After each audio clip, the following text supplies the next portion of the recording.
Hey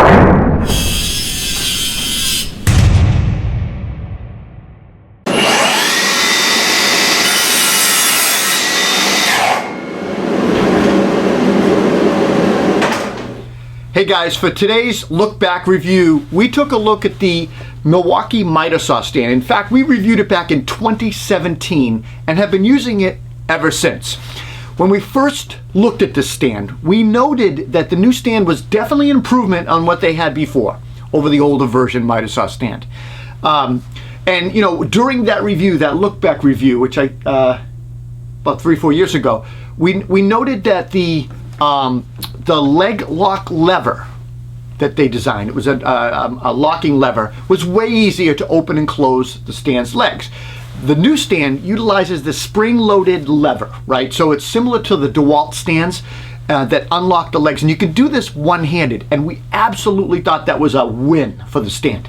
Secondly, they improved the miter saw attachment bracket. So it's the brackets that you bolt onto the saw. Now the old bracket used a clamp and lock mechanism, and it was located kind of on the front end of the saw, right? So you bring a saw over to the stand, you'd put it down, and we found that this location was extremely awkward and difficult. You know, you had to balance the saw and operate the clamps. It was awkward, and when things are awkward, you get frustrated and you don't use them, you get hurt or you break something. So the new stand used a spring lever which allowed you to clip and pressure push the saw down into place. You hook and down. Easy peasy.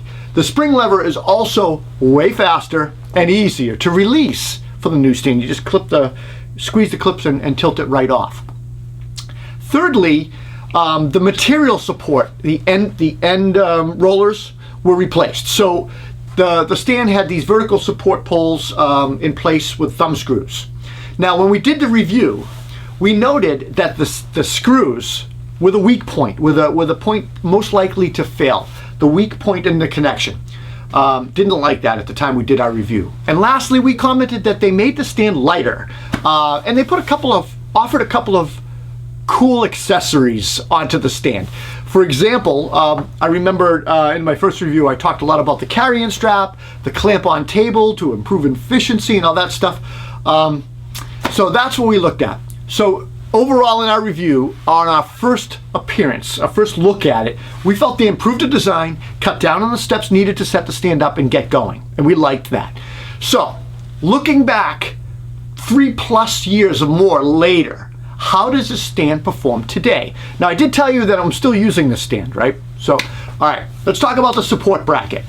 We called the plastic knobs, you know, the support bracket for material, we call those knobs cheap, or a weak point, and we were right.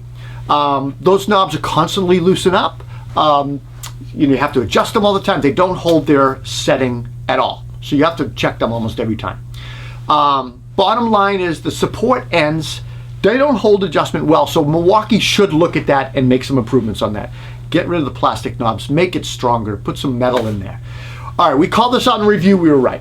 Now, Milwaukee should consider, I think, when they look at all this stuff, all metal knobs and better levers, or maybe even do those little levers for the legs on the material supports or something. I don't know. But I think that it definitely needs improvement.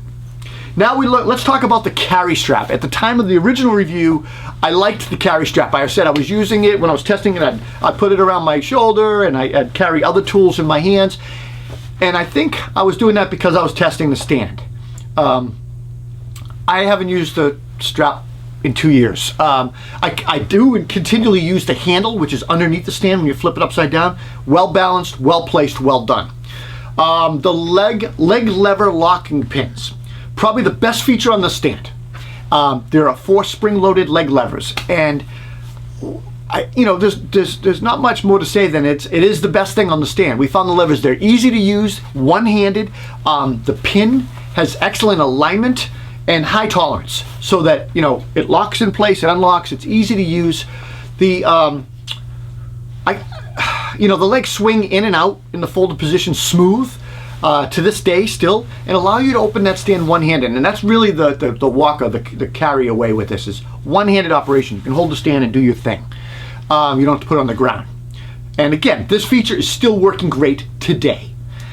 The other thing we commented on back then was the leg cap design. The caps, plastic caps at the bottom of the legs, non-marring or whatever. They're ABS plastic end caps, and they basically prevent or protect the floor surfaces from scratching.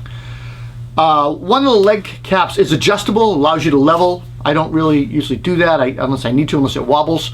But the fitment of these caps, it's a ribbed friction fit, and it goes into the hollow leg of the stand, the aluminum leg. We reported to you back then that we experienced these caps, first thing, to fall off. Oftentimes when you drag, when you drag in the stand, and we had to tape them on. Well, since then we've lost at least 2 caps. We've had to reorder new ones. We tape them in place whenever we get them. And basically we noted in our review that dragging the stand will dislodge those caps, plastic caps. So this is still true today. Nothing's changed. So this is another point or area on this miter saw stand that Milwaukee can definitely improve on.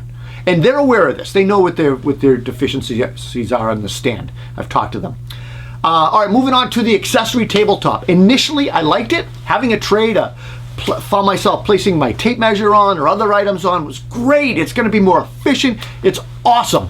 Well, guys, as time went on, the tabletop stayed in the trailer and eventually found its way into the dumpster.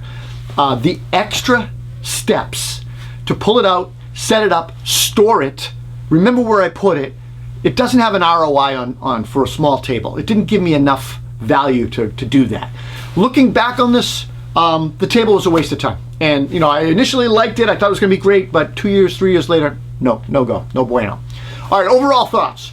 The stand works well, but for $239, it should be way better, Milwaukee. It really should be better. I feel like we got this review right. We called out the major issues we thought at the time, and we also talked about the major improvements. And over time, the job site performance has proven that we got it right. The things that we thought would have issues with, we did. I need to be clear, though, that this miter saw still is performing in the field today and getting the job done. It's not perfect. It's not what I would design, but it's what I have and what I use. This stand can be found online at Ohio Power Tool. I'll put a purchase link down in the video description below if you guys want to check it out. So look, that's it, guys. Another one of our look back reviews. I know you guys have been asking for them. I'm trying to go through my trailer and see what we can do. If you enjoyed the video, please subscribe. Give us a thumbs up. Leave a comment. We love hearing from you, and it helps our video rankings when you leave a comment and give a thumbs up. And guys, if you're already a subscriber, please hit that notification bell right there in the corner. You'll be notified of all of our videos every time we publish. You won't miss any of our content. And again, it helps us with our video reviews and views and stuff like that. And lastly, don't forget to follow us on Instagram. Both Concord Carpenter and Toolbox Buzz have Instagram channels. We'll see you at the next Look Back review. Take care.